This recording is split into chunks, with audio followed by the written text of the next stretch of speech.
Olá, galera do 7º ano. Estou aqui para mais uma aula de ciências com vocês, tá? A gente vai dar continuidade aí no conteúdo da apostila, tá bom? Então, nós vamos falar hoje de água e os seres vivos. Então, eu já expliquei para vocês sobre a água, a quantidade de água que a gente tem no planeta, né? E hoje a gente vai estar falando da água e os seres vivos, ok? Então, me acompanhem aí na apresentação de slides e na explicação, tá bom? Tá, então, a água, ela tem grande importância, né? Tem, por exemplo, alguns animais que são formados até por mais de 70% de água no organismo, né? Então, assim, ela é de grande importância para diversos fatores. Ela é essencial para a nossa vida, não só para a nossa, mas a maioria dos seres vivos. Para todos os seres vivos, na verdade. E aqui a gente tem eu coloquei alguns tópicos para vocês para demonstrar o quanto a água é importante. Então, ela realiza o transporte das mais variadas substâncias entre as células. Então, a célula é a unidade base da vida, né? Ou seja, é a menor parte do nosso corpo, do corpo dos seres vivos, onde formam os outros, por exemplo, o conjunto de células que vão formar os nossos tecidos que vão formar os órgãos e assim consequentemente. Ou seja, então a célula é a base de tudo, é o início de tudo, toda a formação dos organismos vivos, né? Então, a água ela é de extrema importância para transportar as substâncias nessas células, né? Ela é importante também para todos os líquidos orgânicos, como, por exemplo, as seivas das plantas, o nosso sangue, o nosso suor, né? O suor dos animais. Então, tem grande parte de água, a urina também, né?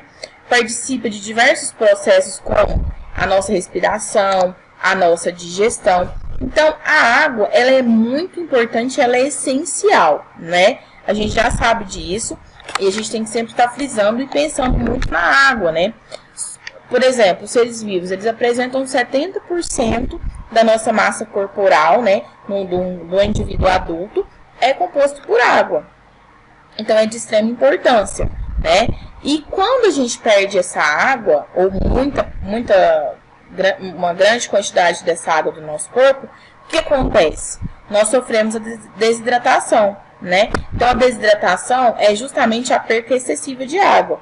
Às vezes, a gente está ingerindo pouca quantidade, né? E está passando por um dia de muito calor, né? Que a gente perde muito no suor, e isso faz com que nós desidratamos, né?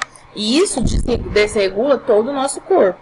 Desregula nossa digestão, desregula nosso intestino, desregula tudo no nosso corpo, né? Então, a desidratação é justamente a perda excessiva dessa água. E é aonde a gente pode notar o quanto é importante a água para o nosso corpo, né? Porque se você passa um dia, por exemplo, tomando pouca quantidade de água, um dia muito calor, tem muito calor e tudo que você perde muito no suor, né? Como hoje, por exemplo, está muito calor. Então, o que acontece? Você pode passar por um processo de desidratação, né? As plantas também sofrem isso, outros animais também. E as plantas, existe uma certa variação. Por exemplo, tem plantas que são adaptadas a um local mais seco. Os cactos, por exemplo, eles conseguem viver com uma pequena quantidade de água. Outras plantas que necessitam essencialmente de água. Por exemplo, as samambaias, vamos supor um exemplo. Precisa de uma grande quantidade de água. O copo de leite também, aquela flor, copo de leite, também precisa. Então, assim, isso vai depender de cada organismo, né?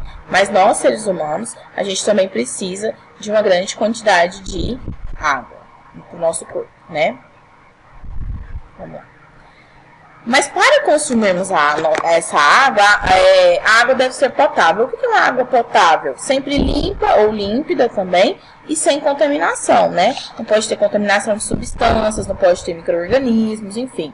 Para ela ser potável e é essencial para nós, né? E também a água contaminada, ela pode transmitir muitas doenças, né? Através de micro-organismos. Por exemplo, um micro-organismo que tem na água que passa doença pra gente, a giardíase, a amebíase, né? que são micro-organismos que se alojam no nosso estômago, no nosso intestino e nos causam uma doença. Então, tem diversos também. Então, por isso que a água tem que ser potável, né? Então, essa preocupação de ter uma água potável, uma água que não tem contaminação, é de extrema importância para nós, para o nosso corpo, para a nossa saúde. Outras doenças também, elas não são transmitidas diretamente pela água, mas tem um ciclo de transmissão pela água. Por exemplo, a dengue, né?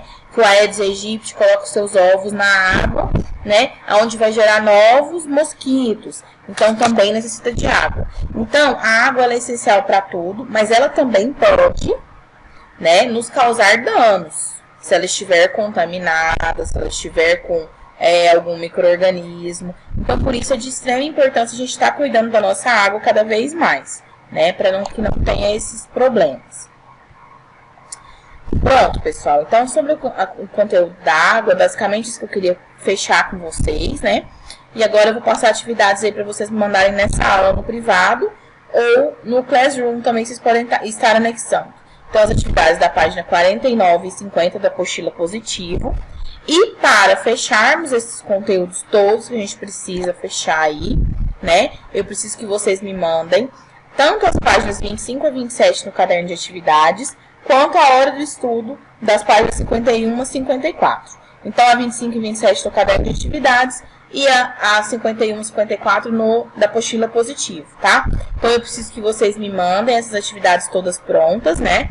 Até quinta-feira, mais ou menos, até quinta-feira dessa semana, para a gente estar fechando esse conteúdo aí, para a semana que vem a gente iniciar um novo conteúdo, tá bom? Um abraço a todos, continuem se cuidando, tá? Cuidem da família e fiquem bem todos aí.